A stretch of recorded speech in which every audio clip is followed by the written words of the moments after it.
Hello Mark, I'm Keisha and my school number is 149. Here's the article. Tech Global 2012. Film in June 2012. Margaret Heffernan dared to disagree.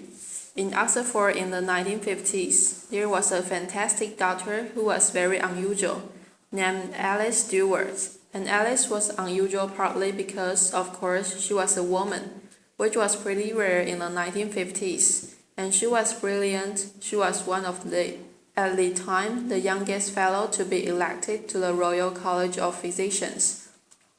She was unusual too because she continued to work after she got married, after she had kids, and even after she got divorced and was a single parent. She continued her medical work. And she was unusual because she was really interested in a new science, the emerging field of epidemiology, the study of patterns in disease. But like every scientist, she appreciated that to make her mark, what she needed to do was find a hard problem and solve it. The hard problem that Alice chose was the rising incidence of childhood cancers.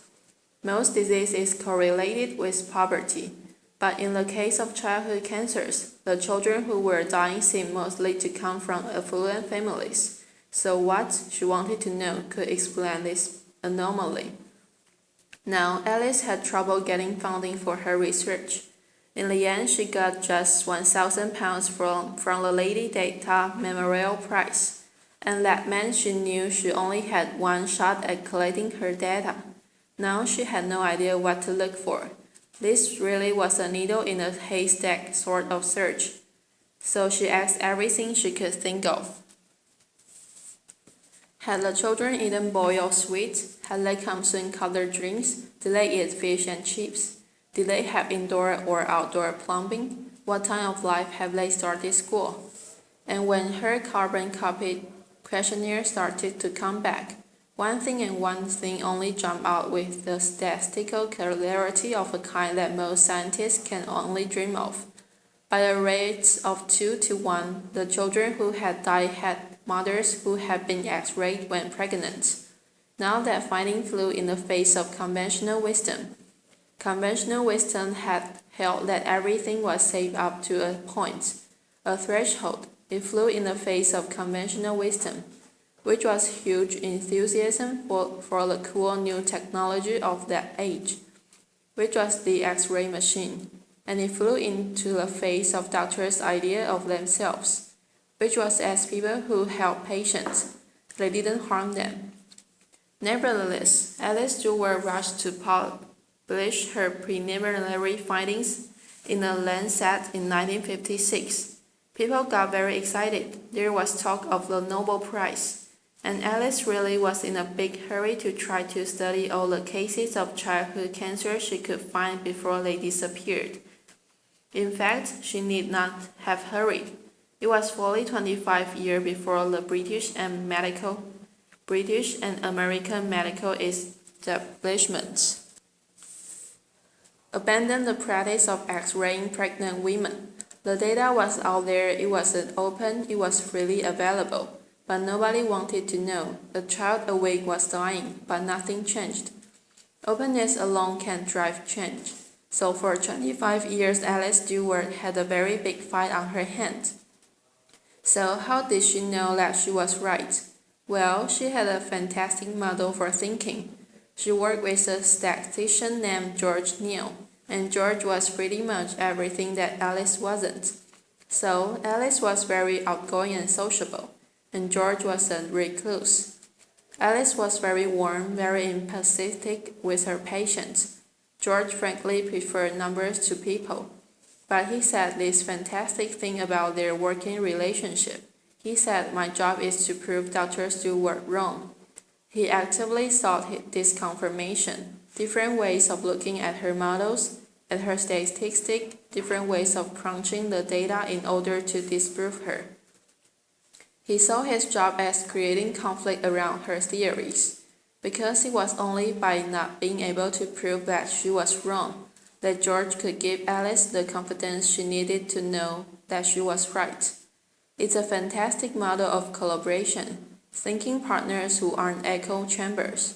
I wonder how many of us have or dare to have such collaborators. Alice and George was very good at conflict. They saw it as thinking. So what does that kind of constructive conflict require? Well, first of all, it requires that we find people who are very different from ourselves. That means we have to resist the new or biological drive, which means that we really prefer people mostly like ourselves. And it means we have to seek out people with different backgrounds, different disciplines, different ways of thinking, and different experience, and find ways to engage with them. That requires a lot of patience and a lot of energy. And the more I've thought about it, the more I think, really, that's that kind of love. Because you simply won't commit that kind of energy and time if you don't really care. But it also means that we have to be prepared to change our minds. Alice's daughter told me that every time Alice went head to head with a fellow scientist, they made her think and think and think again. My mother, she said, my mother didn't enjoy a fight, but she was really good at them. So it's one thing to do that in a one-to-one relationship. But it struck me that the biggest problem we face, many of the biggest disasters that we have experienced, mostly haven't come from individuals. They have come from organizations, some of them bigger than countries, many of them capable of affecting hundreds, thousands, even millions of lives. So how do organizations think? Well, for the most part, they don't, and that isn't because they don't want to, it's really because they can't. And they can't because the people inside of them are too afraid of conflict. In surveys of European and American executives, fully 80% of them acknowledge that they had issues or concerns at work that they were afraid to raise, afraid of the conflict that they would provoke, afraid to get embroiled in arguments that they didn't know about how to manage, and felt that they were about to lose. 85% is a really big number. It means that organizations mostly can't do what George and Alice so triumphantly did. They can't think together, and it means that people like many of us who have run organizations and gone out of our ways to try to find the very best people we can, mostly fail to get the best out of them. So how do we develop the skills that we need? Because it does take skills and practice. Too, if we aren't going to be afraid of conflict, we have to see it as thinking, and then we have get really good at it. So recently I worked with an executive named Joe, and Joe worked for a medical device company. And Joe was very worried about the device that he was working on. He thought that it was too complicated, and he thought that its complexity created margin of error that could really hurt people. He was afraid of doing damage to the patient he was trying to help. But when he looked around his organization, nobody else seemed to be at all worried. So he didn't really want to say anything. After all, maybe they knew something he didn't. Maybe he looked stupid, but he kept worrying about it. And he worried about it so much that he got to the point where he thought the only thing he could do was leave a job he loved. In the end, Joe and I found a way for him to raise his concerns. And what happened then is what almost always happens in this situation. It turned out everybody had exactly the same question and thought. So now Joe had Alice. They could think together, and yes, there was a lot of conflict and debate and arguments. But they allowed everyone around the table to be creative, to solve the problem, to change the device. Joe was what a lot of people might think of as a whistleblower, except that like almost all whistleblowers, he wasn't a crack at all. He was passionately devoted to the organization and the higher purposes that organization served. But he had been so afraid of conflict, until finally he became more afraid of the silence. And when he dared to speak, he discovered much more inside himself and much more gift in the system than he had ever imagined. And his colleagues don't think of him as a crank, they think of him as a leader. So, how do we have this conversation more easily and more often?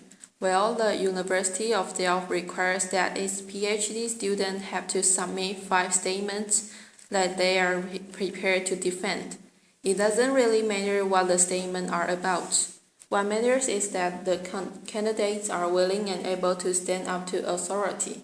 I think it's a fantastic system, but I think leaving it to PhD candidates is far too few people, and way too late in life. I think we need to be teaching these skills to kids and adults at every stage of their development, if we want to have thinking organizations and a thinking society. The fact is that most of the biggest catastrophe that we have witnessed rarely come from information that is secret or hidden. It comes from information that is freely available and out there, but that we are willfully blind to, because we can't handle, don't want to handle, the conflict that it provokes. But when we dare to break the silence, or when we dare to see, and we create conflict, we enable ourselves and the people around us to do our very bad thinking. Open information is fantastic. Open networks are essential. But the truth won't set us free until we develop the skills and the habits and the talents and the moral courage to use it. Openness isn't the end, it's the beginning. This is the end of the article. Goodbye, Mark.